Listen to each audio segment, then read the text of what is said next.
El lunes les dejé una tarea, básicamente, un desafío, que era con esta información que ustedes están viendo ahí, que son básicamente, es un gráfico de los casos nuevos que se han registrado de COVID en nuestro país desde que empezó la pandemia hasta, creo que el 20, si no me equivoco, en mi último día de análisis, el 20 de marzo de este año.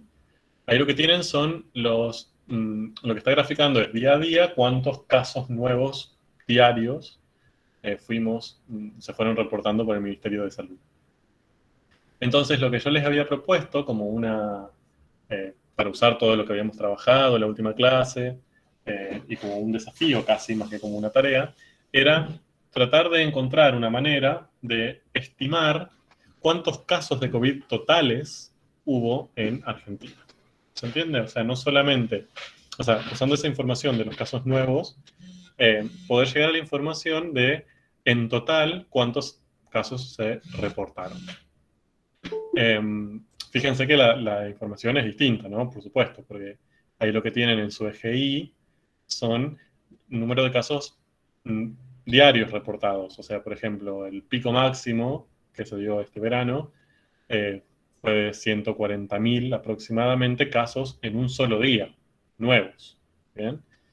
Eh, a mí no me interesa eso, me interesa la cantidad total. ¿Qué se les ocurre? A ver, ¿cómo podríamos hacerlo? Ya más o menos con lo que vimos la última clase, es bastante rapidito.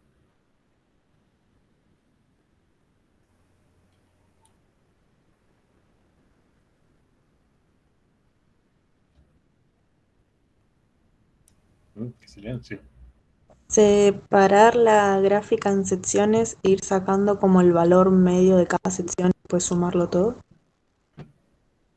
Bueno, me gusta. A ver, ¿a qué nos referimos con dividir la gráfica en secciones? ¿Qué tendrían que hacer primero?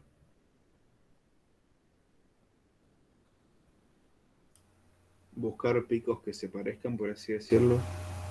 O sea, Picos que buscar secciones de tiempo. Bien, podemos buscar secciones de tiempo, me gusta la propuesta.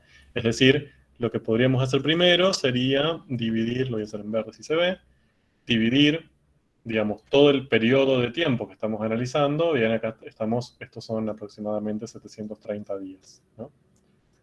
Estos 730 días de análisis, que serían 2 años, dividirlos como en subperiodos de tiempo. Ok. A ver, lo voy a hacer a ojo, más o menos. El primero lo voy a poner acá, bien, que va a ser al año. Ahí.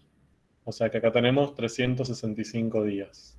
Sería el 20 de marzo, pero del año pasado.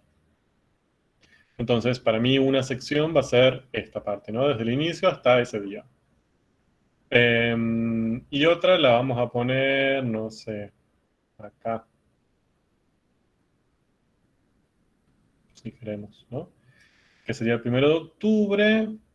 Así que tenemos octubre, noviembre, diciembre, enero, febrero, 150 y 20, y ahí tenemos 170 días. Así que acá estamos en el 560, más o menos.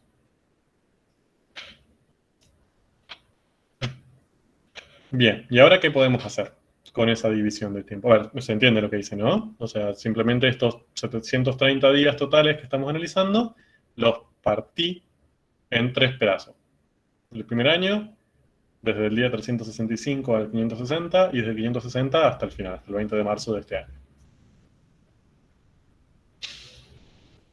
Eh, Se puede intentar hacer lo que hicimos la última vez, es Sí, decir, aproximar, por así decirlo, cortando la mitad, por ejemplo, en los 365 primeros días, sí. se podría poner un valor aproximado de 10.000, que Bien, es bueno, aproxima la mitad.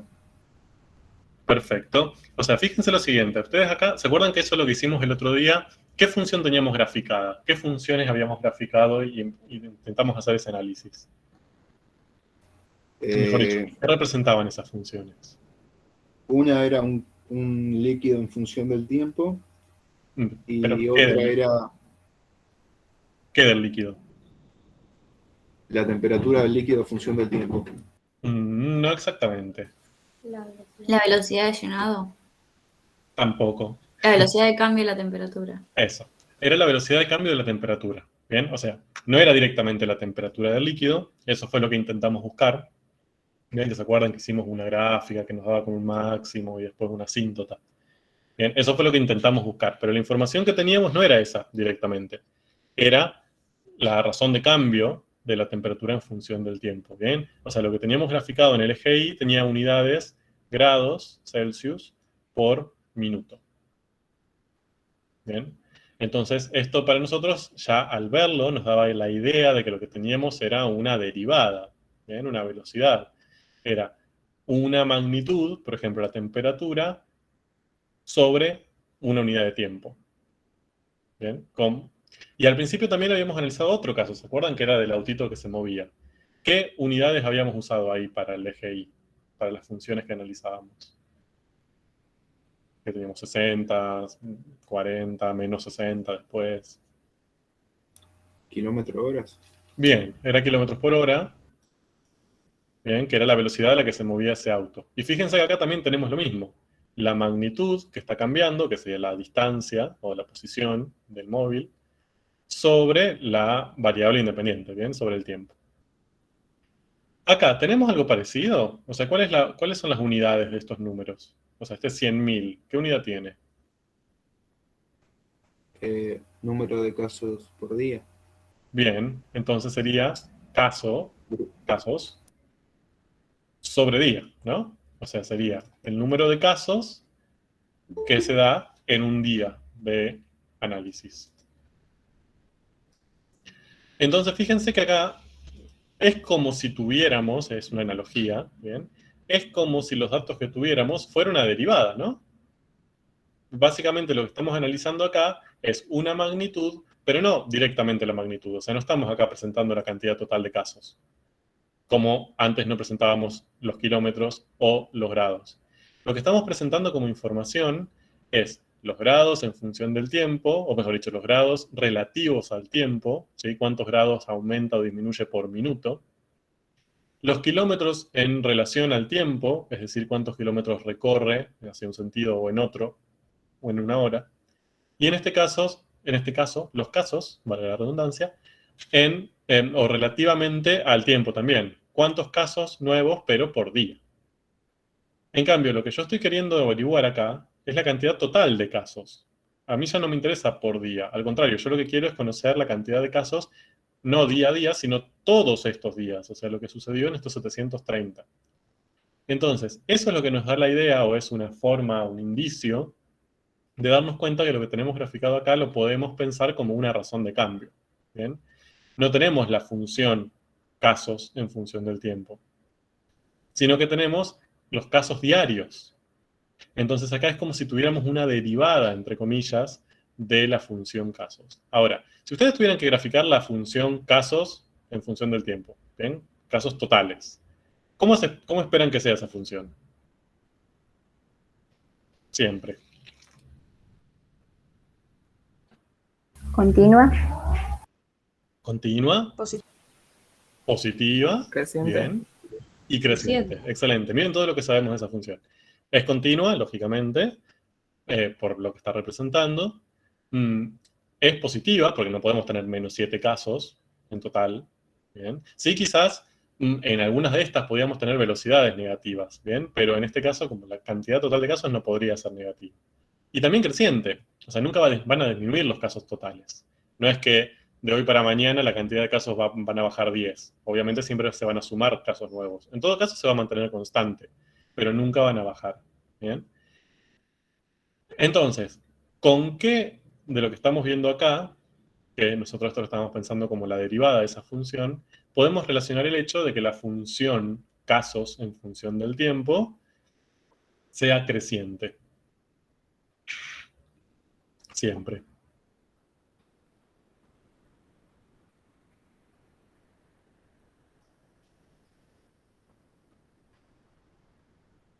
Dicho de otra manera, ¿qué información que estamos viendo ahí nos permite afirmar que la función casos en función del tiempo es creciente siempre? porque Porque solamente la tengo velocidad- valores. Sí, a ver. porque la derivada, la función que estamos viendo, es positiva en todo momento. Entonces el original iba a ser Perfecto. cierto. Excelente. Como vemos, esta función que nosotros la estamos pensando como la derivada de la otra, es siempre positiva, ¿no? Entonces, como esta es positiva, su función original es siempre creciente. ¿De acuerdo? Para hacer un repaso otra vez de lo que vimos el otro día, pero esto me parece importante que lo tengamos en claro. Bien, entonces dijimos, ahora, esto lo que podemos intentar hacer es analizar la cantidad total. Ustedes me dijeron, bueno, yo acá lo que haría sería aproximar esto con un valor constante, ¿no? Hasta me dijeron 10.000 para el primer año. ¿No? Sería 10K, lo voy a escribir ahí, espero que sea prolijo.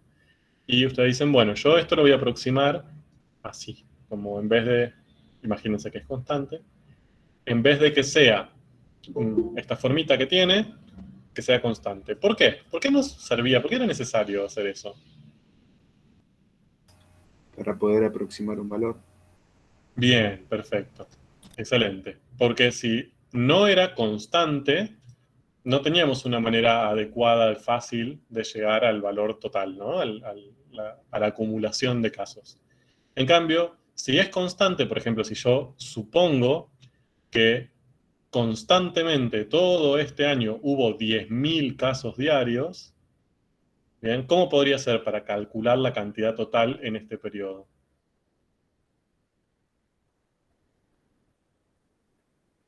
¿Qué se les ocurre hacer?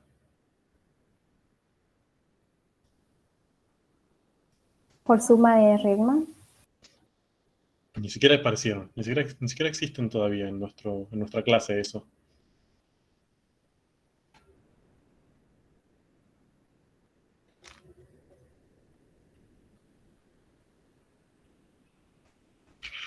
Tal vez por máximos y mínimos.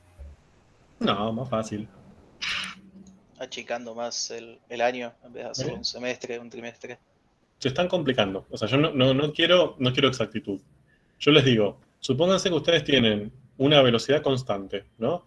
En vez de lo que sucedió en la realidad, que es esta función naranja, yo esto lo aproximo a ojo, más o menos, digo que hubo 10.000 casos diarios. Yo les pregunto, ¿cuántos casos totales hubo entonces? Hay que Sí. hacer 10.000 por 365. Bien, o sea, si yo estoy diciendo que siempre hubo 10.000, siempre durante ese año, ¿no? 10.000 casos por día, y yo sé que eso se mantuvo durante 365 días, si yo multiplico esos dos valores, lo que voy a obtener va a ser, lógicamente, la cantidad de casos total, ¿no? Que va a ser 300, bueno. Ah,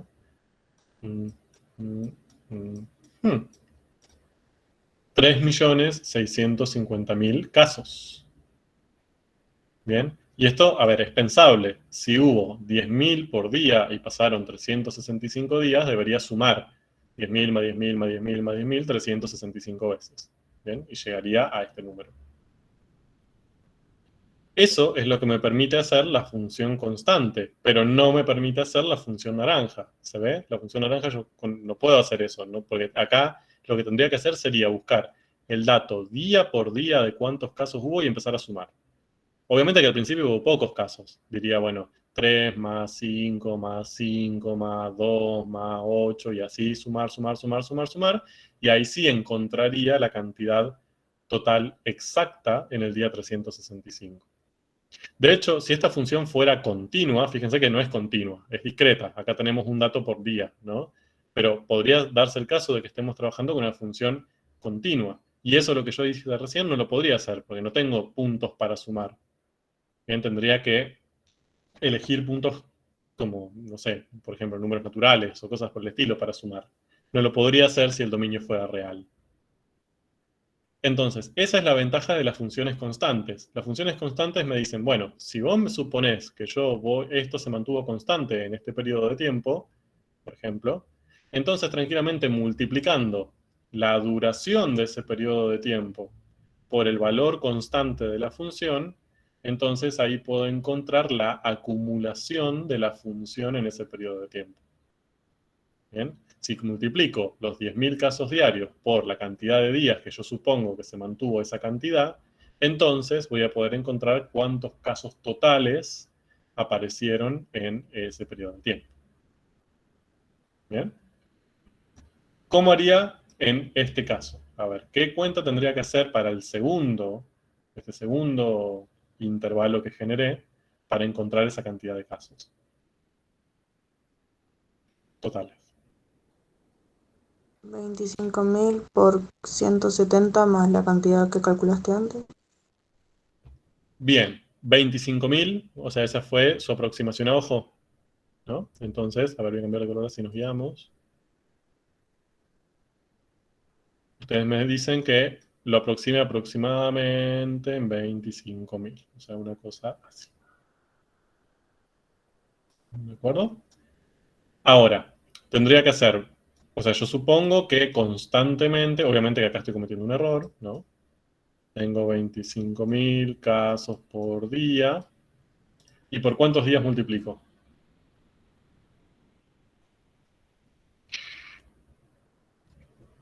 El tiempo transcurrido, o sea, 560 menos 365, que sería... Bien. Tendría que buscar esto, ¿no? Más o menos cuántos días pasaron por acá. Esos son 195. Sí. Si alguien quiere hacer la cuenta mejor, pero creo que son 195 días. Entonces, si yo a ojo supongo que se mantuvo constante a 25.000 casos por día y pasaron 195 días, puedo obtener, aproximar la cantidad total de casos, bien, en ese periodo. Entonces, eso me da 4.875.000 casos. Y en el último,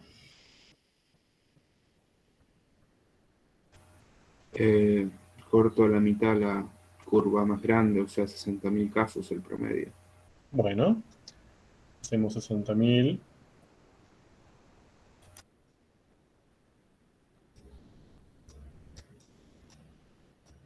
Casos por día, ¿cuántos días? Y acá pasaron 170.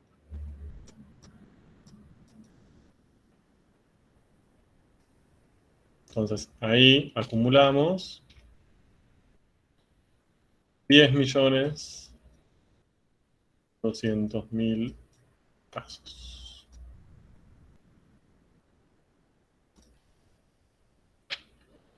Entonces, ¿cuántos casos totales estimamos que hubo?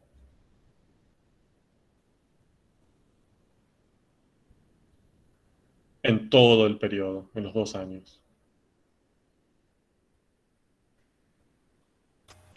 La sumatoria de los tres, 3 millones. Bien. Que, a ver, vamos a hacerlo. 18.725.000. ¿Perdón? 18.725.000. Perfecto.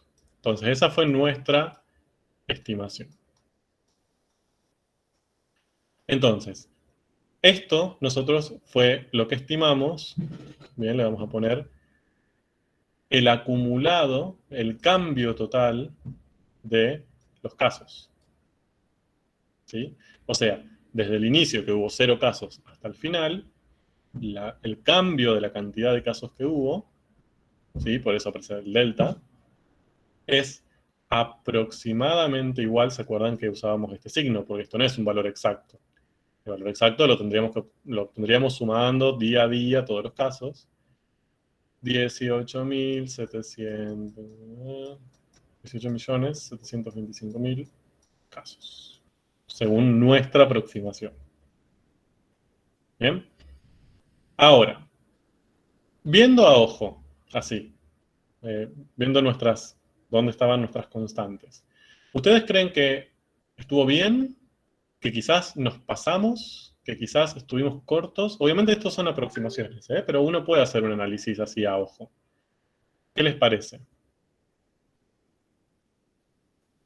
tomamos valores muy altos, tomamos valores muy bajos, o sea, esto deberíamos haber tomado quizás 12.000 o quizás 5.000, ¿bien? ¿Qué les parece? Que la Viendo hicimos la por gráfica, defecto. ojo. Viendo la gráfica, sí. Ok. Perdón, alguien habló y no escuché. Yo diría que hicimos una aproximación por defecto. Que deberíamos haberla subido un poco, ¿no? Claro. Ok.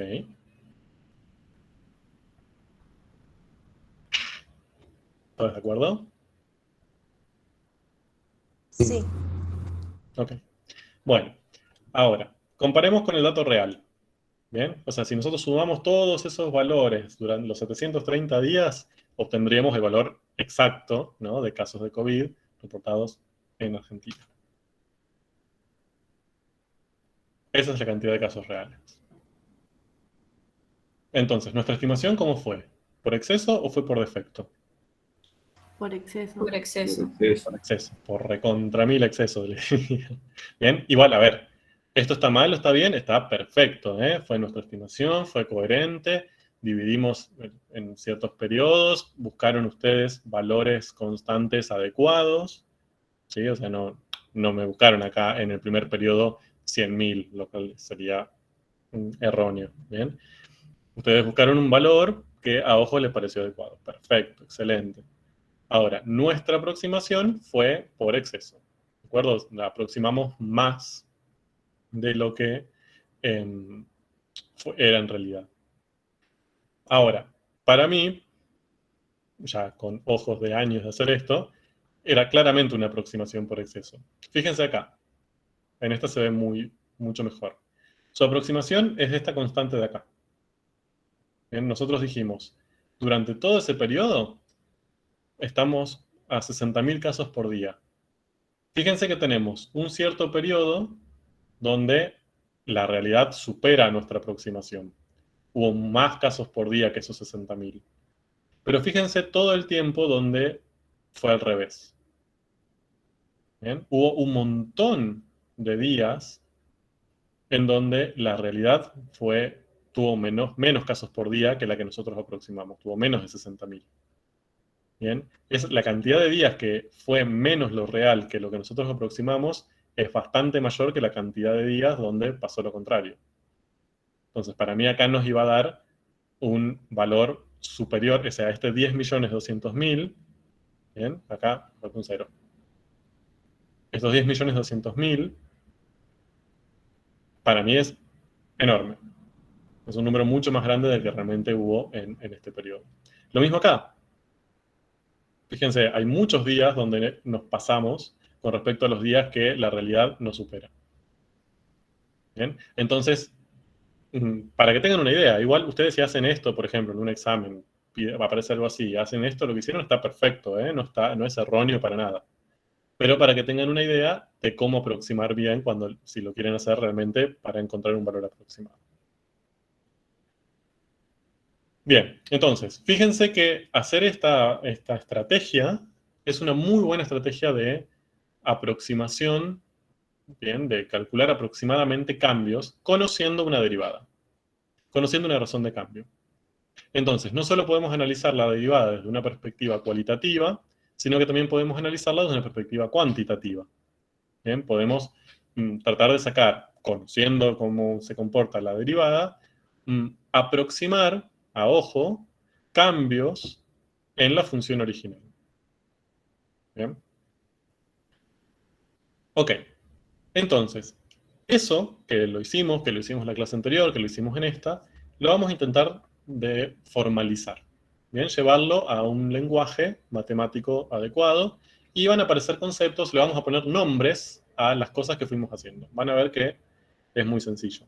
Bien, es lo mismo, es lo que acabamos de hacer, solamente que ahora vamos a bautizar algunas cuestiones. Entonces, para eso vamos a trabajar con una función un poco más sencilla que esta, bien, que las cosas reales por lo general no son tan simples y continuas y suaves.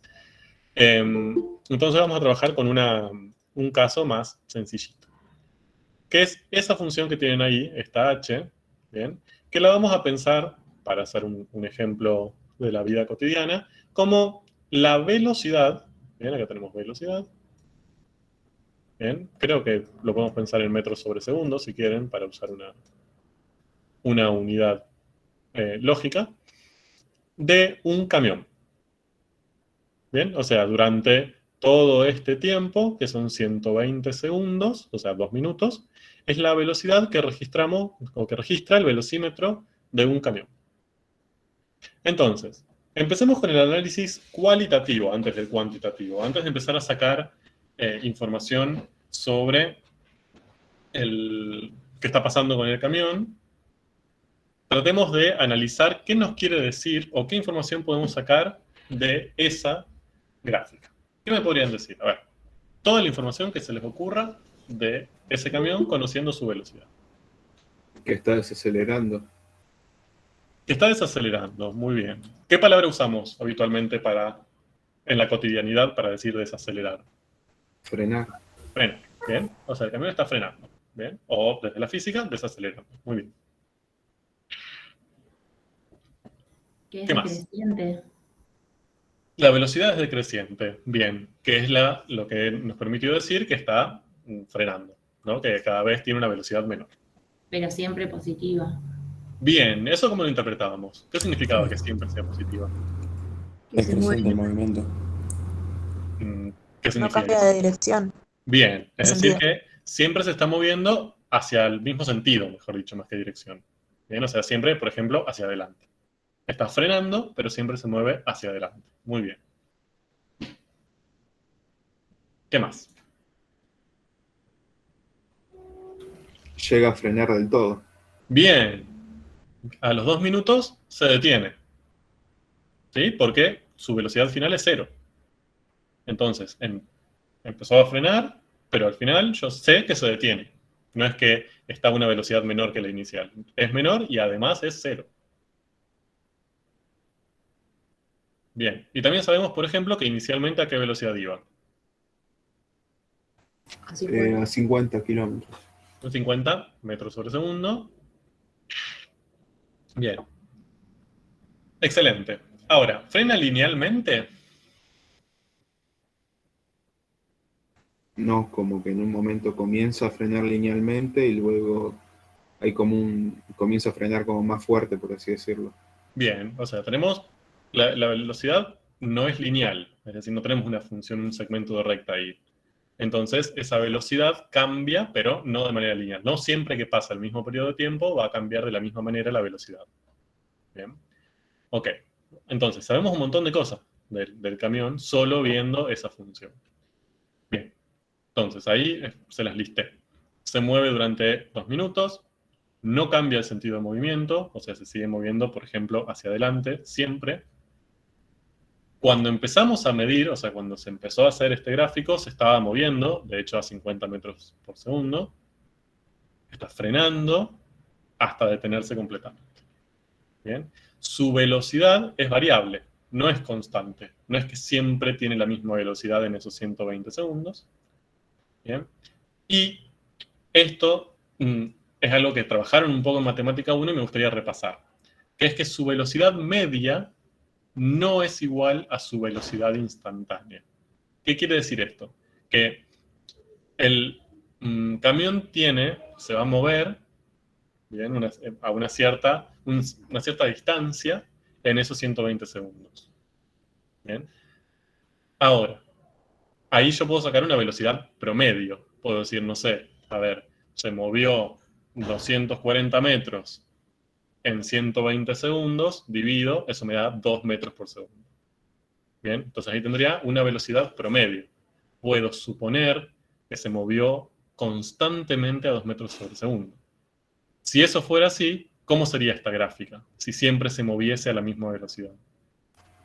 Una constante estaría una línea en 50 metros sobre segundo. Bien, tendría un segmentito de recta horizontal, ¿no? Una constante, un segmento constante. Bien, hay una cierta velocidad que no sabemos cuál. Pero como acá vemos que no es así, que esa velocidad es variable, sabemos que la velocidad instantánea, es decir, la velocidad en cada tiempo, no necesariamente es igual a la velocidad media.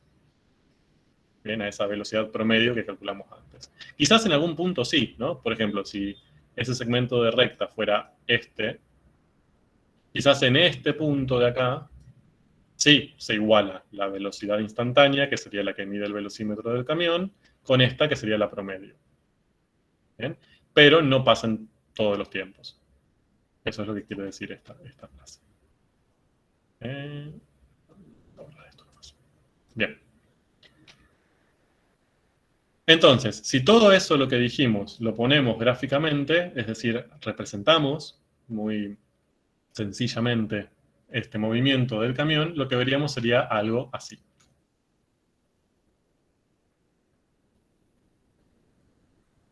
¿Sí? O sea, vamos otra vez.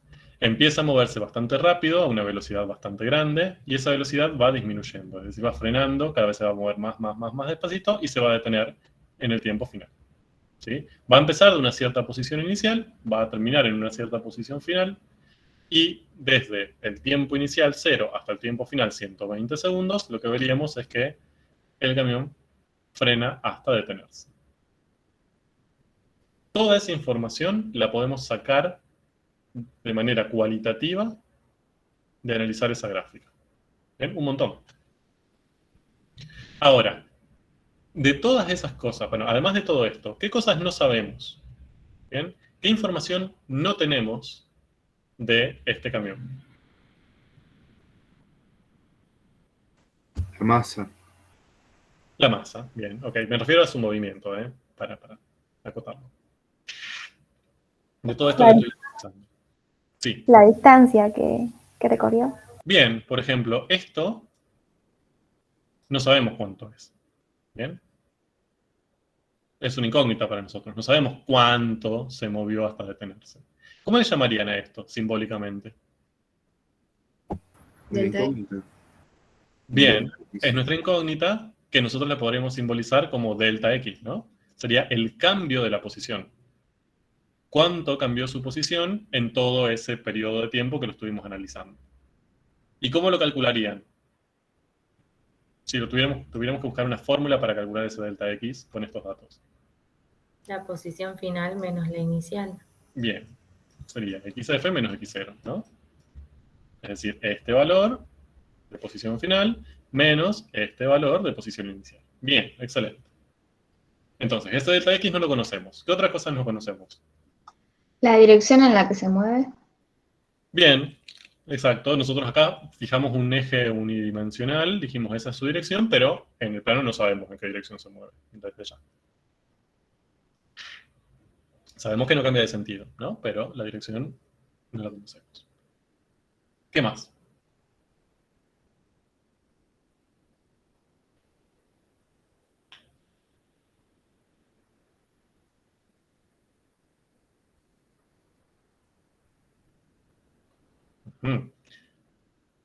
Fíjense, tampoco sabemos cuánto valen estas posiciones. O sea, no solo no sabemos su resta, su diferencia, ¿sí? Su cambio, no conocemos ese delta X, pero tampoco conocemos sus valores. Si conociésemos los dos, ya conoceríamos, digamos, el delta, obvio. Pero tampoco los conocemos por separado. Yo no sé cuál es la posición inicial del camión. ¿Bien? ¿Qué sé yo? ¿Podría decir que está en 0 metros? Sí, pero también podría decir que está a 20 metros, o a 40 metros, o a 3 millones de metros. No sé eso. Y acá tampoco lo tengo eso, ¿no? Yo solo sé que en ese momento y en esa posición va a empezar a moverse con esta velocidad, pero no sé dónde está. Y tampoco sé dónde terminó. Bien, lógicamente, si conociese los dos, sabría cuánto se desplazó. Bien, pero no conozco ni esto, ni esto, ni esto. Bien. ¿Estamos hasta ahí? ¿Me fueron siguiendo? Si no, obviamente interrúmpanme, ¿eh? Entonces, resumen. ¿Qué no sabemos del movimiento del camión? La posición inicial, la posición final. No sabemos tampoco la ley de H. O sea, esta función no sabemos qué función es. ¿Qué tipo de función es H? A ver. De las que conocen.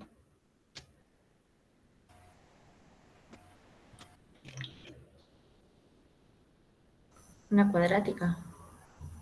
Ajá. Puede ser una cuadrática. ¿Cuál otra puede ser también? Una exponencial. Puede ser una exponencial negativa, completamente. Podría llegar a ser una homográfica, pero no se ve el otro brazo. También, perfecto, podría ser un arco de hipérbola, ¿no? Ahora, ¿cuál sabemos que no es? Una lineal. Una lineal, ya sea una lineal propiamente dicha o una constante. Una exponencial. Una exponencial creciente, porque una decreciente sí puede ser. ¿Se acuerdan Sí, que sí, las eso. exponenciales decrecientes son así? Qué horror esa exponencial. Bueno. Seno, coseno y tangente. Yo ahí un seno o un coseno me lo imagino, ¿eh? Imagínense que esto ahora empieza a ser así, así, así, así. Hasta podría ser un arco de sinusoide. O sea, en definitiva, lo único que sabemos es que no es una recta, ¿no? Que la función no es lineal o no es constante. El resto no sabemos nada. Y de hecho, puede ser una función que ni siquiera sea alguna de esas.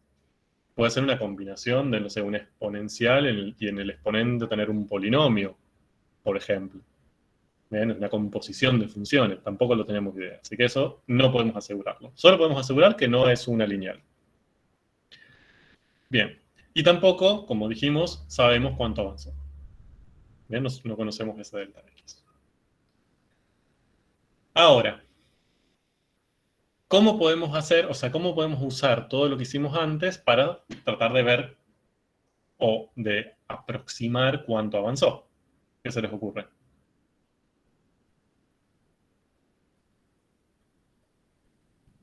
Buscar hacer un tramo que sea constante. Bien, lo mismo que hicimos antes. No me voy a detener mucho en esto. Acá se los presento. Bien, esa la hice yo directamente.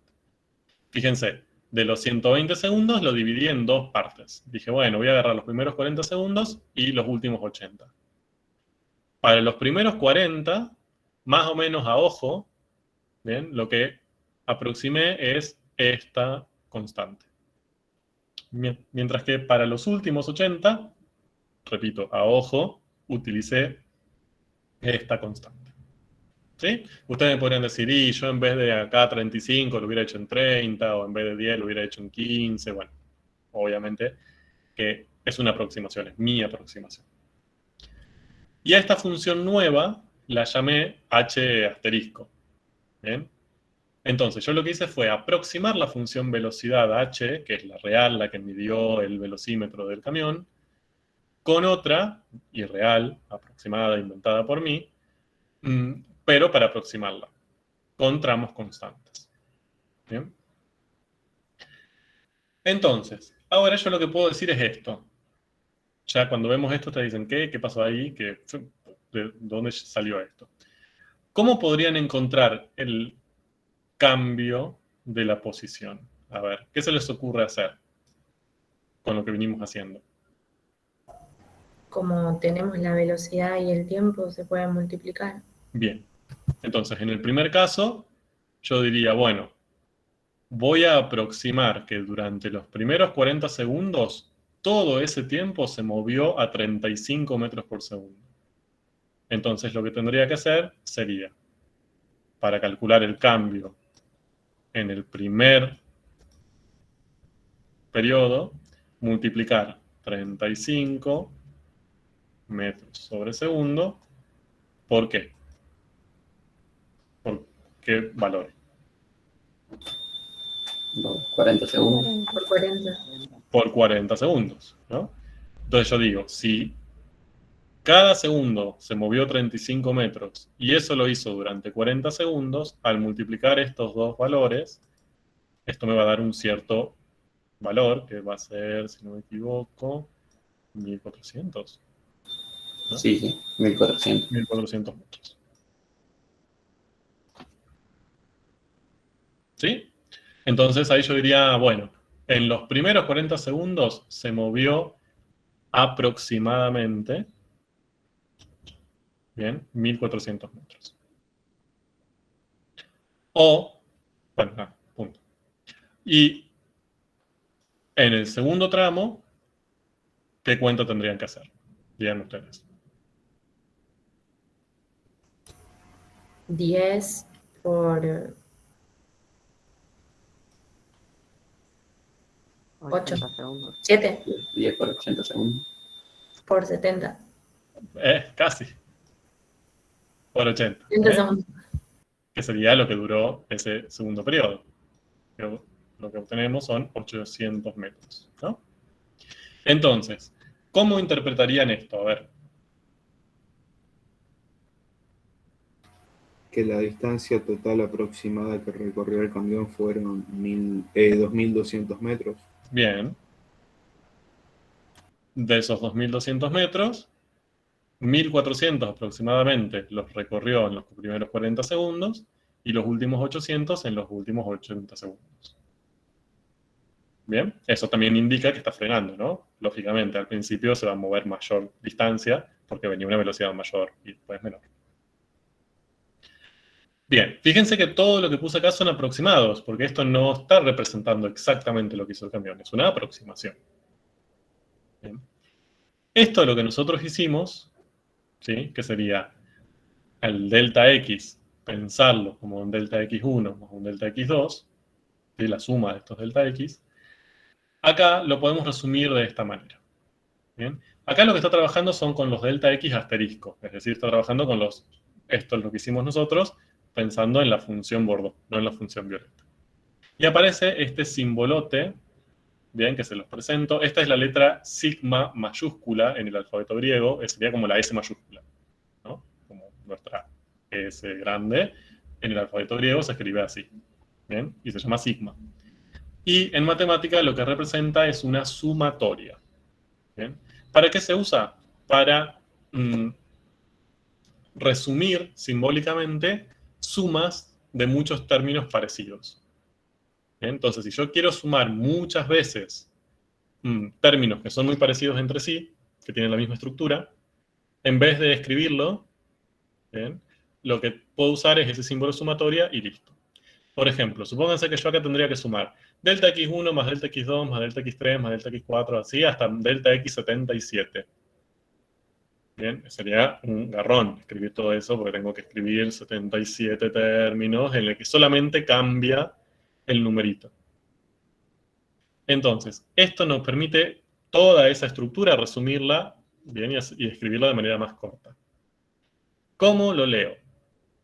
Lo que me está diciendo es, suma términos que tengan esta forma, ¿bien? Y donde les aparece la I, o a veces también aparece una J, ¿bien? Pero por lo general son esas letras, es donde se da la variación. Nos está diciendo, todo lo demás, esta delta, X y ese asterisco, siempre es igual. O sea, eso no cambia. Lo único que cambia es esta I. ¿Cómo cambia esta I? Va desde 1, y aparece acá abajo donde yo tendría que empezar, hasta 2. Y acá arriba aparece donde yo tendría que terminar. ¿Bien? Entonces, si a mí me muestran esto, yo lo que tendría que escribir sería delta X asterisco, eso va a estar siempre. ¿Bien? Porque acá no parece variar. Y lo único que varía es el subíndice, que empieza en 1, y tengo que sumar términos iguales, ¿bien? Hasta llegar al de arriba, al 2. Entonces, acá ya terminé. Para el ejemplo que yo les di antes, sumar todos los delta X desde el 1 hasta el 77, el número de acá arriba sería el 77. Entonces yo tendría que hacer delta X asterisco 1, más delta X asterisco 2, más delta X asterisco 3, más delta X asterisco 4. Voy variando el I desde el 1 hasta llegar al 77. Bien, entonces, en vez de escribir toda esta cosa súper larga que me lleva un montón de tiempo, me aburro en el medio, prácticamente me desmayo, directamente escribo esta estructura, bien, sumatoria de delta X asterisco I, entre 1 y 77, y ya está. Se entiende lo que tengo que hacer. Bien, se las comento porque va a aparecer varias veces. Es una forma de resumir y de ahorrarles trabajo. Yo sé que al principio cuando lo ven es como, ¡ay, qué susto! Pero es una ayuda más que un problema. Bien. Fíjense acá. Bien, en este. Acá lo que les está diciendo es que esto es igual a la sumatoria, lo mismo que les expliqué recién, pero en vez de escribir siempre términos de la forma de delta x asterisco sub i, vamos a escribir términos de esta forma. Velocidad asterisco sub i por delta t sub i. Entonces, si tuvieran que ampliar esta sumatoria ustedes, ¿qué escribirían? Si tuvieran que, en vez de sacar el símbolo sumatoria y escribir toda la sumatoria. Entonces, les escucho. ¿Cómo escribiríamos esta sumatoria en forma de suma? Sería velocidad 1 por el cambio de velocidad 1. Bien. Fíjense. Te freno ahí un segundo. Lo que hicimos primero es, este término, esta estructura, la escribo tal como está, pero lo único que cambio es el i por el término inicial, el 1. ¿Bien? Bien, ¿cómo sigue? Más la velocidad 2 por el delta t2, y ahí termina. Fíjense, escribo la misma estructura otra vez, exactamente igual, solamente que ahora en vez de i pongo 2. ¿Bien? Y ahí termino. ¿Cómo sé que termino? ¿Quién me indica que termino? Esto. Me dice, bueno, empecé en 1 y terminé en 2, punto. Bien. Ahora, fíjense, acá lo que me dice es que este resultado, este cambio en x, bien, que yo lo podría pensar como la sumatoria de delta x1 más delta x2, que es lo que hicimos antes, 1400 más 800, ahora lo puedo pensar como esta cuenta. ¿Quién serían acá? B1 asterisco, delta T1, B2 asterisco y delta T2, en este ejemplo. ¿Cuánto valen? Sería lo que escribiste antes, el 30 por segundo por el 40 y eso. Perfecto. Bien. B1 sería 35 metros sobre segundo. Sería la velocidad constante en el tramo 1. Por delta T1. ¿Cuánto cambió el tiempo en el primer periodo? Serían 40 segundos. Más B2, o sea, la velocidad constante, 10 metros por segundo, por delta T2, que sería 80. Entonces, si yo hago toda esta cuenta, 35 por 40 más 10 por 80, y resuelvo, me va a dar, obviamente, 2200 también. Entonces, lo que me está diciendo esto es que el delta X, la cantidad de metros que se movió mi autito, mi camión, yo lo puedo pensar o lo puedo aproximar, ¿sí?, resolviendo esta sumatoria. ¿Me siguieron? ¿Alguna duda? ¿Algo que no quedó claro? Bueno. Ya, vamos a ver. Ahí lo tienen resuelto.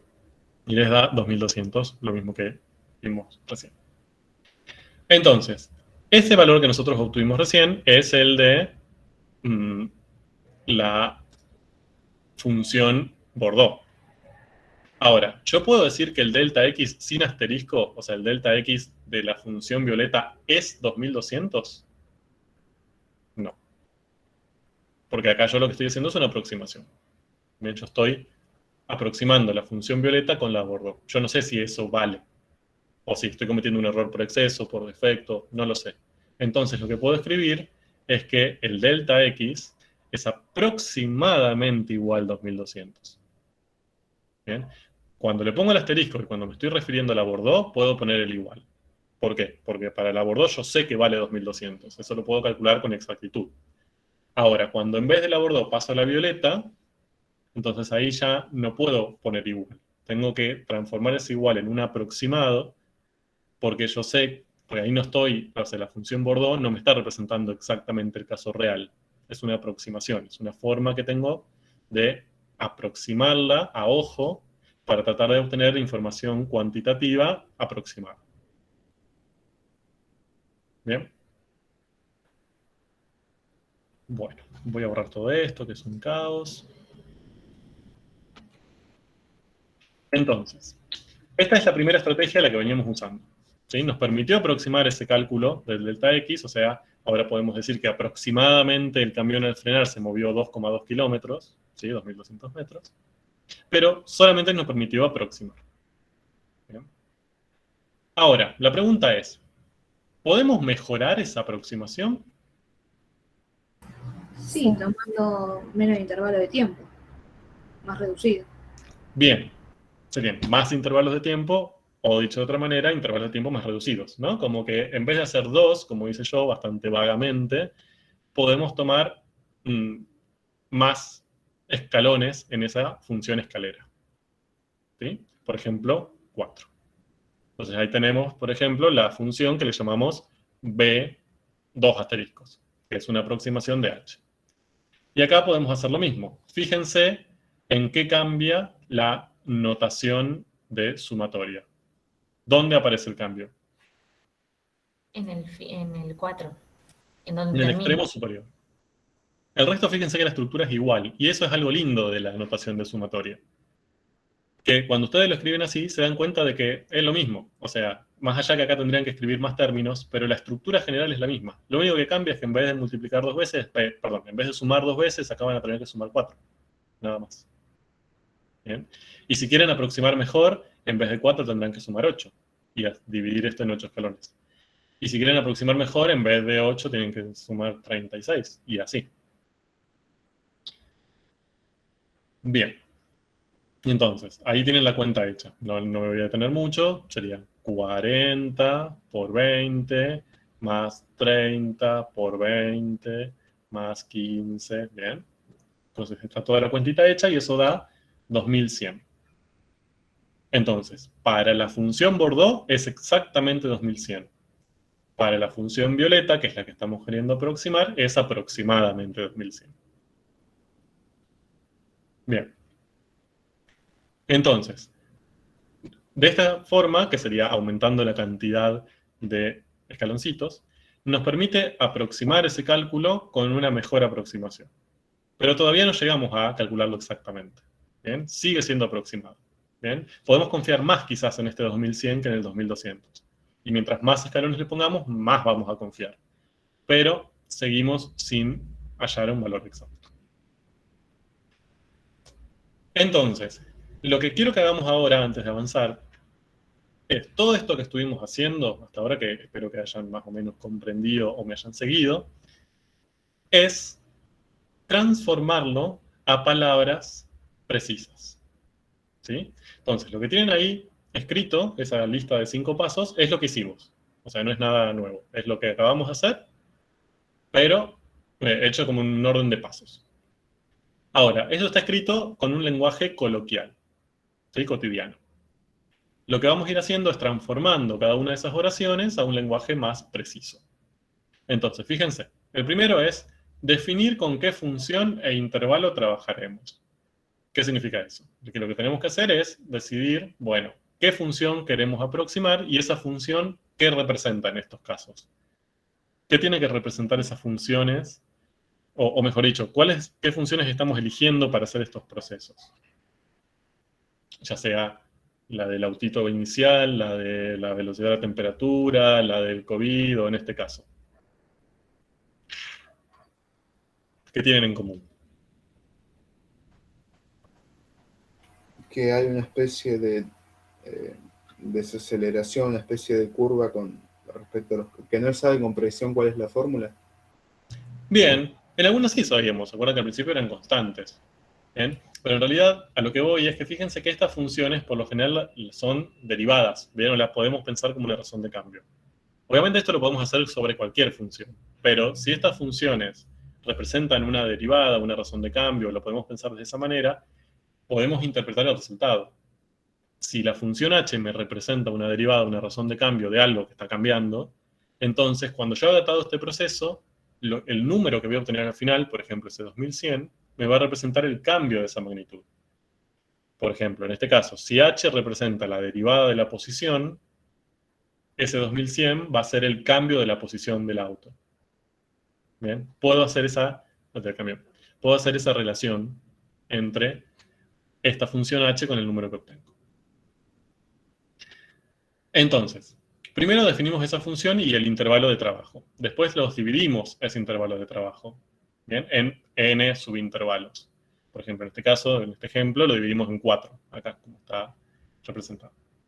Para cada subintervalo, Bien. Decidimos un valor constante que ajuste bien a ojo a la gráfica de la función. Entonces, por ejemplo, para el primer subintervalo entre 0 y 20 segundos, decidimos 40. Eso lo hacemos a ojo.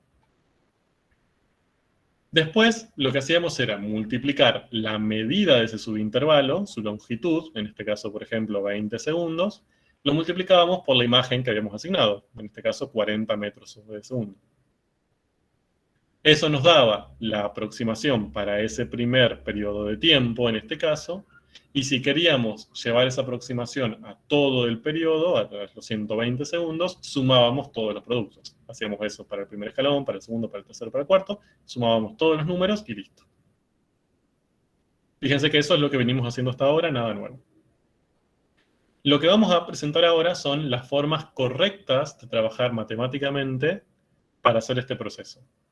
Lo que quiero que les quede claro acá es lo siguiente. No vamos a hacer algo distinto. Es lo mismo que hicimos. Simplemente le vamos a poner nombres más fifí, ¿bien? Y más precisos. Entonces, lo primero que vamos a tener que hacer es definir una función, ¿bien? Que esté definida en un cierto intervalo de trabajo. Por ejemplo, en este caso, vamos a trabajar con la función h, ¿en qué intervalo? De 0 a 120. De 0 a 120, ¿bien? No lo escribí. Entonces, en nuestro ejemplo, yo trabajaría con la función h de 0 a 120, ¿bien? Que es una función real de la que ya conocemos, que venimos trabajando hasta ahora. Bien, entonces, ya con eso estamos acá. Definimos función e intervalo. Ahora tenemos que dividir el intervalo en n subintervalos. Entonces, acá lo que va a aparecer es la idea de partición. ¿Sí? O sea, este intervalo AB, el 0 a 120, lo vamos a particionar. ¿Cómo vamos a expresar matemáticamente ese proceso de partición? Usando un conjunto de n más 1 puntos de ese intervalo, ¿bien? Que lo vamos a dar así, como notación de conjuntos, le vamos a llamar P, y fíjense, le vamos a poner ciertos valores de x, o sea, va a haber estos n más 1 valores de x, que van a ser x0, x1, x2, hasta xn. Sí, en realidad sería hasta xn. Ah, no, estoy bien. Hasta xn. Y siempre x0, o sea, este, va a ser a. Es decir, va a ser el valor inicial de mi intervalo. Y siempre xn, o sea, el final, este, va a ser b. Es decir, va a ser el valor final de mi intervalo. Entonces, si nosotros definimos este conjunto, fíjense que no solo vamos a definir el intervalo, es decir, el intervalo de trabajo va a ir desde este valor inicial a este valor final, sino que también vamos a definir todos los subintervalos que queremos. ¿Por qué? Porque los subintervalos van a ser aquellos que vayan desde el primero al segundo, ahí tenemos el primer subintervalo, desde el segundo al tercero, ahí tenemos el segundo, desde el tercero al cuarto, y así. ¿Bien? Yo sé que esto no se entiende nada cuando se lee la definición, pero cuando vemos un ejemplo para un caso, es muy fácil. Entonces, veamos cómo se hace. Nosotros tenemos que presentar la partición para este caso, para este ejemplo que tenemos acá. Entonces, la primera pregunta que se tienen que hacer es, ¿en cuántos subintervalos lo dividimos? ¿En cuántos subintervalos lo dividimos? Díganme ustedes.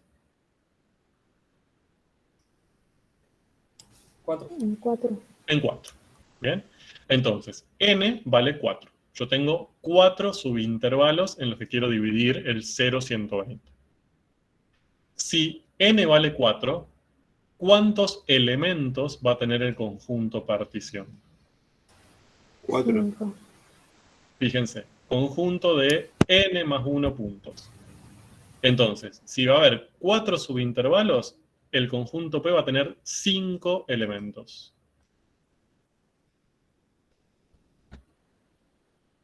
¿De acuerdo? Siempre el conjunto partición va a tener un elemento más que el número de subintervalos. ¿Quiénes van a ser esos elementos? Van a ser valores del eje de la variable independiente. Bien, van a ser valores de variable independiente. Van a ser valores, por ejemplo, en nuestro ejemplo, van a ser valores de tiempo. ¿Sí? Y ya dijimos que hay dos de estos valores que los conocemos y que siempre van a ser los mismos. El primero y el último. El primero de estos valores va a ser el valor inicial, el extremo inferior del intervalo AB. Entonces, ¿cuánto va a valer este primer elemento? 0. 0. ¿Bien? ¿Y cuánto va a valer el último? 120. 120. Va a ser el extremo final. Entonces, fíjense que yo viendo el primer y el último elemento de ese conjunto, ya puedo saber cuál es el intervalo en que estoy trabajando, en el 0, 120. Ya conozco esto. Ahora, me faltan estos tres. ¿Quiénes son estos tres? Son tres valores que están entre 0 y 120, que son los que me limitan los subintervalos. Entonces, por ejemplo, el primer subintervalo en que yo particioné el 0, 120 va desde 0 hasta ¿qué valor? 20. A 20. Entonces, ese 20 es el segundo elemento. Fíjense que ese 20 marca el fin del primer subintervalo y marca el comienzo del segundo. ¿Cuál sería el segundo valor? 40. 40. ¿Y el tercero? 70. 70. Entonces, cuando yo veo estos 5 números, ya puedo sacar información de cómo particioné el intervalo. El intervalo de trabajo es el 0, 120. Y lo dividí en 4 subintervalos. El 0,20, el 20-40, el 40-70 y el 70-120.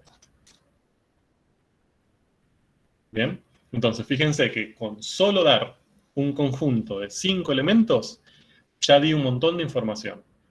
Di el intervalo de trabajo, el AB, y también cuántos y cuáles son los subintervalos en los cuales lo dividí. ¿Bien? ¿De acuerdo? ¿Ninguna duda? ¿Continúo? Se entiende, profe. Bien. Sí, profe, por favor. Entonces, ahí tienen, vamos a borrar esto. Entonces, ahí tienen prolijamente lo que hicimos recién. ¿Bien? La definición de la función y el intervalo de trabajo, y abajo el conjunto partición. Entonces, cuando nosotros a ustedes les pedimos una partición, lo que nos tienen que dar es un conjunto numérico. ¿Bien? Simplemente le pedimos un conjunto de los numeritos que eligen. Las particiones, esto sí es importante, es algo que es obvio, pero bueno, no siempre es obvio. Las particiones se escriben en orden. Los conjuntos numéricos, ¿bien? Como en este caso, de estos 5 elementos, tienen que presentarse en orden. No pueden poner 40, 120, 0, 70, o sea, tienen que tener un orden creciente, desde el más pequeño al más grande. Bien, entonces, fíjense que ya con esto podemos reescribir el punto 1 y el punto 2. Entonces, el 1, ahora lo que podemos decir es definir la función f y el intervalo AB de trabajo. Mientras que el punto 2, en vez de decir dividir ese intervalo en n subintervalos, directamente podemos decir definimos una partición P con n más 1 elementos. Bien, si yo quiero n subintervalos, elijo n más 1 elementos adecuados.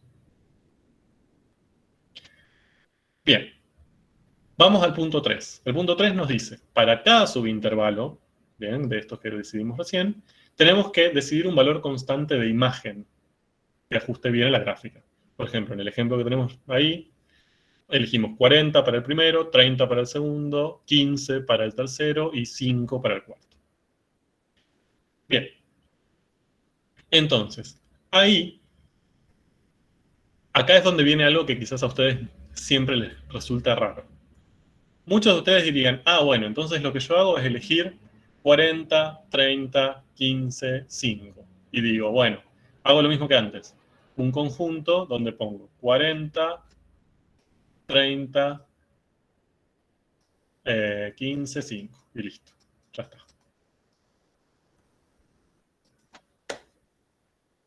Ahora, esto está mal. ¿Por qué? ¿Qué problema matemático tiene eso lo que acabo de escribir? ¿por qué no podría utilizar ese conjunto numérico, como antes hice con P, con la partición? ¿Por qué no puedo usar ese ahora para definir los valores constantes?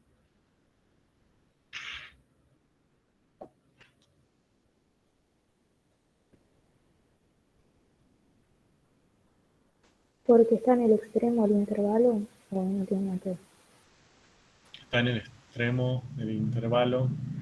Bien, pero fíjense que yo acá no estoy trabajando con valores de t. Estoy trabajando con valores de la imagen de la función.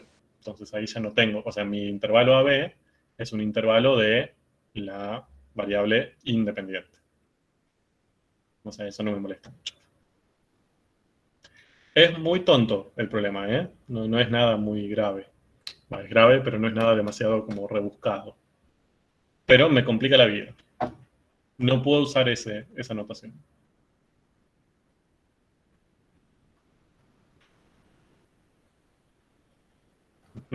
¿Porque no son valores exactos? Eso lo decido yo. Por ejemplo, acá yo el 40, 30, 15 y 5 lo decidí yo a ojo. Porque no están en orden. Porque no están en orden. ¿Se acuerdan que los conjuntos numéricos expresados así tienen que estar en orden creciente? Acá 40, 30, 15, 5 está mal matemáticamente porque no están en orden. Ustedes me dicen, bueno, lo ordenamos, ¿no? Entonces en vez de así le pongo 5, 15, 30, 40. Pero si yo hago eso, lo que estaría sugiriendo es que para el primer subintervalo tendría que usar 5, para el otro tendría que usar 30, 15, perdón, para el otro tendría que usar 30 y para el otro tendría que usar 40, y no es lo que yo estoy queriendo hacer. Bien, Tengo entonces, que ver el valor de la imagen. el valor de la imagen, este es el valor de la imagen, ¿no? Pero de la gráfica violeta. Pero es lo mismo. O sea, obviamente en el primer subintervalo va a ser más grande que en el segundo y ya te complicó la vida. ¿Se entiende cuál es el problema? Yo entiendo que es tonto el problema, ¿eh? No, es una cosa muy adentro de la matemática. Pero no puedo usar esa notación, no puedo usar la misma estrategia que usé con P, porque no tengo manera de escribirlo de manera clara. ¿Bien? O correcta desde la matemática. Entonces, ¿cómo se soluciona ese problema? De esta manera, miren. Ustedes después me dirán si les parece sencillo o no.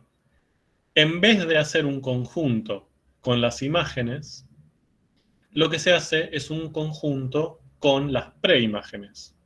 Entonces ustedes, por ejemplo, acá, en vez de decir, bueno, en vez de usar el número 40, que sería la imagen, ustedes lo que buscarían sería el valor de la variable independiente que cuando le aplico la función me da 40. Bien, que en este caso sería más o menos ese valor de ahí. Bien, entonces, en vez de usar el valor de imagen, uso el valor de tiempo cuya imagen sea 40. Bien. Entonces, acá, por ejemplo, el primer valor que yo tendría que usar sería aproximadamente 12, ¿no? Aproximadamente, más o menos. Entonces, yo lo que digo es, uso 12 porque básicamente lo que a mí me interesa no es el valor 12. 12 no es el número que yo voy a tener que usar para multiplicar y hacer las cuentas. Va a ser la imagen de 12 la que me interesa. Que es la que yo decidí a ojo como la imagen promedio que mejor aproxima a la función. Bien, este 12 es como ahí medio, me da información pero no directa. A mí no me interesa el 12, me interesa cuál es su imagen con la función, que sería 40. Ese es el valor con el que yo quiero aproximar a mi función violeta. ¿Y qué marcaría entre corchetes f en 12?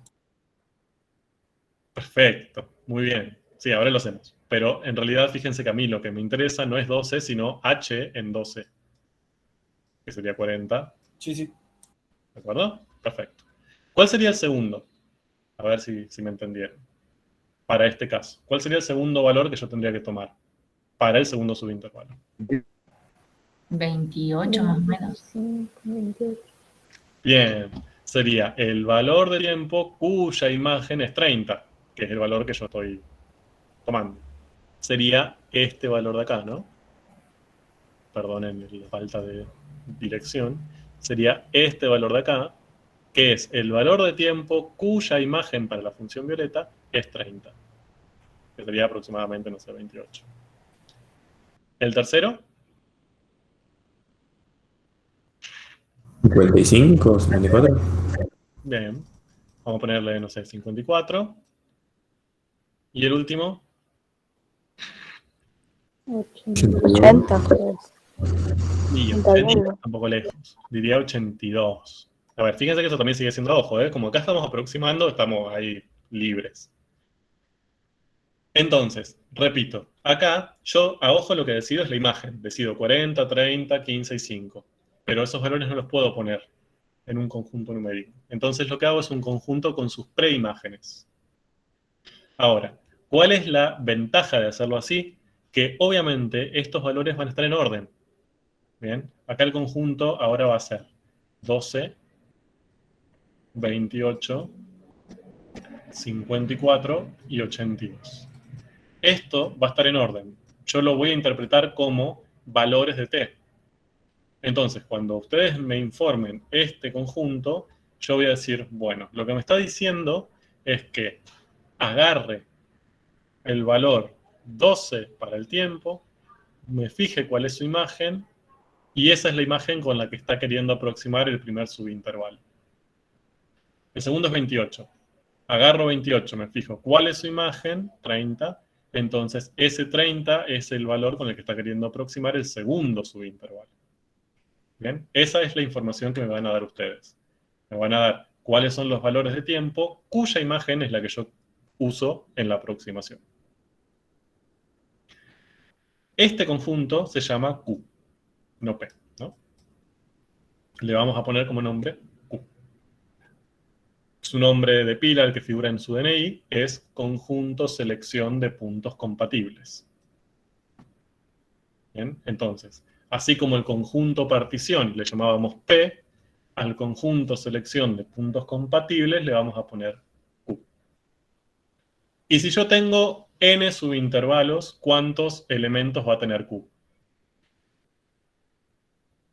N también. N. Y esa es una diferencia con P. P, ¿se acuerdan que tenía n más 1? Bien. Q tiene n directamente. Tiene tantos como subintervalos. Es lógico, porque yo para cada subintervalo voy a tener que elegir un punto muestra. ¿De acuerdo? Y simbólicamente a eso se le llaman C1, C2, C3, C4. Acá este sería C1 sería 12, C2 sería 28, C3 54 y C4 sería 82. Entonces, esta es la definición que van a encontrar en el libro. ¿Sí? Es un conjunto de n puntos del intervalo AB, ¿sí? De esta forma, ¿sí? C1, C2, Cn. Y lo importante para que este conjunto sea compatible con P es que cada uno de esos puntos esté dentro del subintervalo que le corresponde. Bien, entonces, fíjense, el primer subintervalo nosotros dijimos que iba desde 0 hasta 20. Entonces, C1, que sería 12, tiene que estar entre 0 y 20. Puede ser 0, puede ser 20, no hay problema, pero tiene que estar en ese intervalo cerrado. Si mi primer C1, si mi primer elemento, supónganse que yo acá agarro un Q asterisco, ¿no? Y mi primer elemento en vez de 12 hubiera sido 23, este Q está mal. ¿Bien? ¿Por qué? Porque ustedes ya saben que su primer subintervalo va de 0 a 20 y me están eligiendo como punto muestra, o como punto compatible, a 23, que está por fuera de ese subintervalo. Entonces yo no puedo usar ese 23 para ver cuál es la imagen de aproximación. Bien, necesariamente ese C1 tiene que estar dentro del subintervalo 1. Tiene que estar entre 0 y 20, pudiendo incluir cualquiera de los dos extremos. ¿De acuerdo? Entonces, cuando eso sucede, cuando yo tengo n valores, están ubicados en orden creciente, y cuando cada uno de ellos está dentro de cada uno de los subintervalos, entonces yo voy a decir que Q es compatible con P. Bien, que mi conjunto Q es compatible con la partición que definí previamente. ¿Sí? ¿Me siguieron hasta ahí? Yo sé que es molesto, pero toda esa molestia proviene de este problema matemático de que no puedo listar las imágenes. Entonces, en vez de listar las imágenes, listo las preimágenes. Sí, se entiende. Bien. Entonces, ahí tienen el ejemplo que yo les di antes. Voy a borrar esto, es un enchastre. Tienen el ejemplo que les di antes, bien, que era erróneo. Uno correcto sería ese. Bien, sí, bastante parecido al que yo había pensado con el que ustedes me dijeron. Bien, entonces, cuando ven P y Q juntos, dicen, ah, bueno, para el primer subintervalo, que sería de 0 a 20, elijo 12. Para el segundo, elijo 28. Para el tercero, elijo 54. Para el cuarto, elijo 83. Como veo que para cada subintervalo existe un punto muestra que está incluido, entonces son compatibles. Bien. Entonces, la tercera, fíjense, voy para atrás, La tercera dice, para cada subintervalo decidir un valor constante de imagen que ajuste bien. Ahora eso le vamos a escribir así. Definir un conjunto Q compatible con P con n elementos. Bien, vamos a la cuarta. La cuarta nos pide que multipliquemos la medida del subintervalo, bien, por la imagen que le asignamos. Esto quiero que, antes de verlo, quiero que lo hagamos. Quiero que me lo traduzcan ustedes. ¿Cómo escribirían simbólicamente la medida del subintervalo 1, por ejemplo? Primero, ¿cuánto mide el subintervalo 1 en este ejemplo? De 0 a 20. Bien. ¿Cuánto mide? Ese sería el subintervalo, va de 0 hasta 20. ¿Cuál es la longitud de ese subintervalo? 20 segundos. 20. Menos 0. Bien. ¿Cómo? ¿Perdón? O sea, tendría que ser como si fuera como el delta, digamos. Como Bien. Sería 0. Perfecto. Sería, a eso lo saqué haciendo 20 menos 0. Bien. O en el segundo, 40 menos 20. O en el tercero, 70 menos 40. Entonces, la medida del primer subintervalo, si yo lo tuviera que escribir simbólicamente, ¿cómo lo escribirían? Muy fácilmente.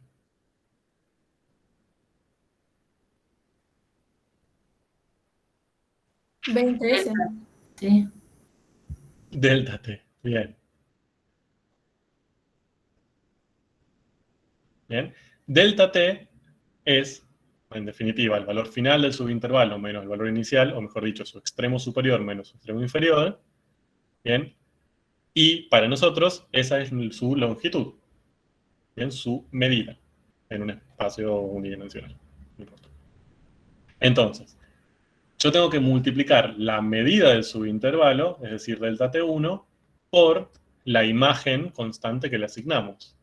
Ahora, teniendo en cuenta que nosotros definimos la función, el intervalo, la partición y el conjunto Q, con los símbolos que ya definimos antes, ¿cómo podríamos escribir simbólicamente la imagen que le asignamos, esta imagen constante que le asignamos al primer subintervalo?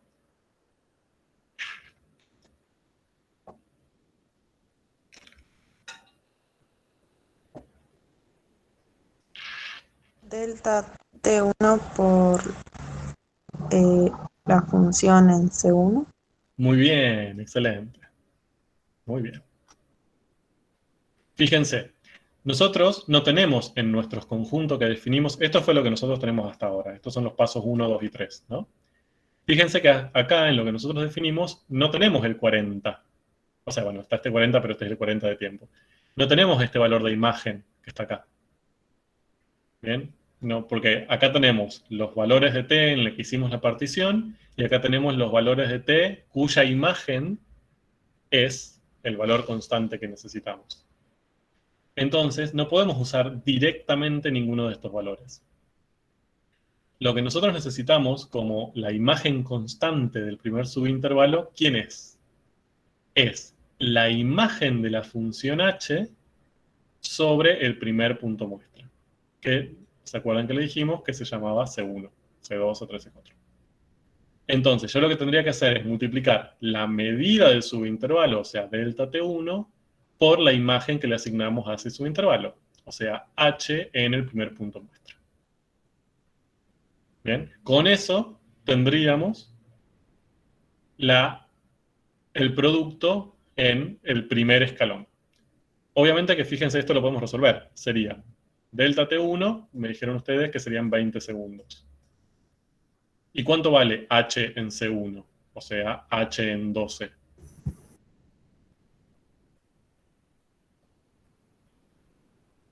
¿40? 40 metros sobre segundo. Entonces, de acá yo puedo sacar que en ese primer subintervalo avanzó el camión 800 metros. ¿Sí? ¿Me siguieron? En cada caso, lo que yo tengo que multiplicar es la medida del subintervalo, que en nuestro ejemplo representaría el cambio en el tiempo, ¿bien? Delta T para cada uno, por el valor de velocidad constante que nosotros asignamos a ojo, que sería la imagen de la función h en cada uno de los c del conjunto Q. ¿Cómo haríamos, por ejemplo, para el tercer subintervalo?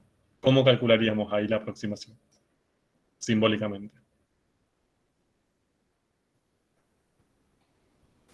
Delta T3 Ujú. por TH en el punto C3. Bien, sería la medida del tercer subintervalo, que sería en este caso 30 segundos, por h, bien, la imagen de h en el tercer punto muestra. O sea, sería la imagen de h en 54, que sabemos que es 15. Entonces acá tendría que ser 30 segundos por 15. Bien, entonces fíjense lo siguiente. Todas las 4 que vamos a poder escribir acá tienen la misma estructura. Delta T y el número del subintervalo por h en ese punto muestra. ¿Cómo lo escribiríamos en formato de sumatoria? ¿Qué pondríamos? Acá, por ejemplo. Arriba el 120. Arriba el 4, abajo y a la 1. Primero adentro. Después decidimos eso. ¿Cuál es la estructura que se repite siempre? El delta T por Delta T por B. Bien, pero ¿cómo teníamos esa B? Fíjense. La función en C1, C2, C3, en CI. Perfecto. Sería delta T multiplicado por la función en un C. Ahora, ¿se acuerdan que nosotros le poníamos I a lo que variaba? ¿Dónde aparece esa I en esta estructura? ¿Dónde deberíamos poner esa I? Abajo de la letra. Bien, sería delta TI, porque esto va variando, sería delta T1, delta T2, delta T3, delta T4. Y el punto muestra. Y en serie. Bien, entonces fíjense que esta es la estructura que nosotros tendríamos que calcular en todos los casos. La longitud del subintervalo, delta T1, 2, 3, 4, por la imagen del C1, 2, 3, 4. Entonces, ¿acá qué habría? ¿Qué tendríamos que poner? ¿De dónde empieza? Bien, y empieza desde 1 y en 4 y termina. Porque son 4 los intervalos que yo voy a usar. Bien, fíjense que no es 120. Si yo pongo 120, lo que estaría diciendo es que tendría que usar 120 escalones. Y no es lo que estoy haciendo. Yo estoy usando 4 escalones. Bien, entonces, ¿me siguieron? Sería más preciso. Sería más preciso, lo podría hacer. ¿Sería exacto? ¿Se encontraría el valor exacto? No. Porque en vez de 120, si uso 1000, va a ser mejor. Y si en vez de 1000 uso 10 millones, va a ser mejor. Y aún así voy a estar aproximando. ¿Bien? Profe, yo tengo una duda con lo de la partición. ¿Por qué es exactamente n más 1? O sea, no entiendo por qué se le suma 1. O sea, eso dice ahí en la teoría, ¿no? Según lo que vimos. Sí. Pero, ¿por qué es así? Porque vos, o sea, la partición lo que te tiene que generar son n intervalos. Pero vos acá lo que ponés, o sea, los elementos de tu conjunto P, son los extremos de esos intervalos. Ah, claro. Entonces, vos tenés, por ejemplo, 4 extremos iniciales, digamos, el inicial de cada intervalo, subintervalo, y además le tenés que agregar al final para ver hasta dónde llega el último. ¿Se entiende? Siempre vas a necesitar un dato más. Claro, ¿Bien? claro. Dicho de otra manera, vos acá tenés estos 5 números, pero vos lo que te interesa es que los espacios entre ellos sean 4. Ah, claro. ¿De acuerdo? Bien, gracias. De nada. Bien, avanzo rápido que ya es la hora, pero ya si entendieron eso, entendieron todo. Entonces, ahora lo que tenemos que hacer es multiplicar la medida de cada uno de los subintervalos, por ejemplo en nuestro caso delta t, por la imagen de la función en cada uno de los puntos muestra. Bien, lo que acabamos de escribir. Delta t por h en C1. En este caso, genéricamente, delta x por f en C1. A eso se le llama aproximación parcial, o SI. Bien, y va a haber, obviamente, tantos como escalones tengamos. En este caso va a haber 4 S. El S del primero, el S del segundo, el S del tercero. Bien. Por ejemplo, acá tienen S1. Sería delta t por, acá no es f, esto es h. Sería la longitud del primer subintervalo por la imagen de la función en C1. 20 por h en 12, que es 40, entonces son 800, lo que hicimos recién. ¿Bien? Ahí está calculada para el segundo, tercer y cuarto subintervalo. Ahí tienen los valores, 800, 600, 450, 250. Entonces, el 4 lo podemos escribir como que tenemos que hallar las n aproximaciones parciales. Bien, acá lo nuevo que aparece es que este productito que acabamos de calcular le ponemos como nombre aproximación parcial. Bien. Y por último, lo que tenemos que hacer es sumarlos a todos. Bien, aparece la sumatoria. Fíjense que acá lo que yo escribí es lo mismo que ustedes dedujeron recién con el símbolo de sumatoria. Son siempre productos de esta forma, delta, x o p, y por la función en el CI. ¿Sí? Lo mismo que me dijeron ustedes hace un ratito. Sumatoria, desde 1 hasta la cantidad final del subintervalo que yo necesite. En nuestro caso eran 4, pero si tengo más, tendrán que ser n. ¿Bien? Esa, que es la suma de todas las sumatorias, va a ser la aproximación total. Va a ser lo que me va a dar cuánto se movió el camión al desplazarse. Y a ese resultado, a ese número, a esa suma de un montón de las 4 aproximaciones, por ejemplo, en este caso, tiene un nombre y se le llama suma de Riemann. ¿Bien? Entonces, ¿qué es la suma de Riemann? Es simplemente la suma de las n aproximaciones que fuimos haciendo. Bien, cuando aproximamos la función que estamos queriendo aproximar, cuyo cambio estamos queriendo aproximar, con una función escalera. Bien, cuando hacemos esa aproximación con la función escalera, calculamos las n aproximaciones parciales y sumamos todas esas aproximaciones parciales, estamos calculando una suma de Riemann, que es un número. Bien, en nuestro caso nos había dado al principio 2100. Bien, ahora no me acuerdo cuánto. Ese número me está aproximando el cambio de lo que estaba variando en la función h. En este caso estaría aproximando cuánto se movió este camión al frenar durante estos 120 segundos. ¿Es el valor exacto? Ya dijimos que no, es una aproximación. ¿Bien? Pero es la aproximación que podemos hacer con esa cantidad de subintervalos. ¿Bien? Obviamente, si ustedes tienen esta función, por ejemplo, en el 0,120, y si yo les hubiera dado a todos que resuelvan esto y hagan una suma de Riemann, probablemente van a encontrar diferentes resultados, porque quizás alguien dividió en 2 subintervalos, otro los dividió en 4, otro en 8. Incluso si dividieron en la misma cantidad, quizás tomaron diferentes puntos muestra, entonces en vez de aproximar en 40, alguien aproximó en 35, o en 43, no sé. Entonces, obviamente que ese resultado va a cambiar. El resultado de la suma de Riemann depende de cuál es la partición que hicieron y cuáles fueron los puntos muestras que eligieron. ¿Bien? Por eso muchas veces lo van a encontrar, más que nada en libros, escrito así. Esto significa que la suma de Riemann depende de la función, obviamente, depende de la partición que ustedes hicieron y depende de los puntos que eligieron de esa partición para aproximar con una función constante. ¿Bien? Entonces, todo lo que vinimos haciendo en la clase pasada y esta se resume en este concepto que aparece, las sumas de Riemann. Las sumas de Riemann son números que surgen a partir de particionar el intervalo de trabajo, aproximar con una función escalera, con imágenes constantes en cada subintervalo, multiplicar la longitud del subintervalo por cada uno de estos valores constantes y sumar todos.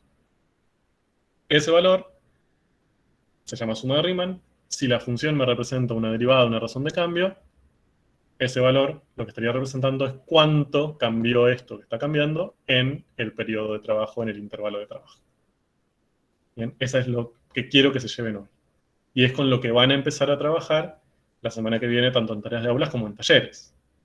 Bien, entonces, si ustedes ya ven, se les da una función que es una velocidad, tienen la gráfica de una función velocidad de algo, fíjense que con esta estrategia, calculando sumas de Riemann, pueden aproximar el cambio de esa magnitud que está cambiando. Es una buena estrategia para aproximar cambios. ¿Bien? En este caso nos da 2100, esa sería nuestra suma de Riemann, sería nuestro cambio aproximado. ¿Bien? Y ahí tienen el proceso de aproximación en la versión ahora precisa.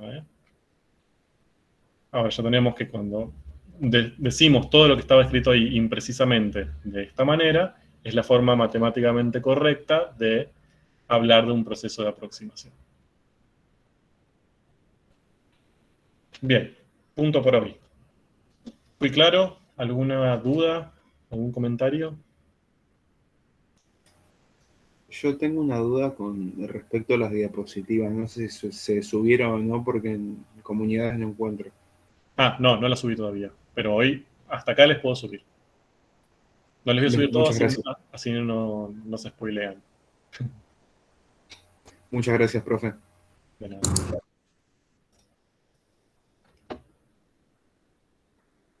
Gracias, profe. Listo, profe. Todo claro. Nos vemos, buen fin de. Chao, profe, gracias. Chao, hasta luego, que tengan buen fin de. Cualquier pregunta o duda, me van haciendo.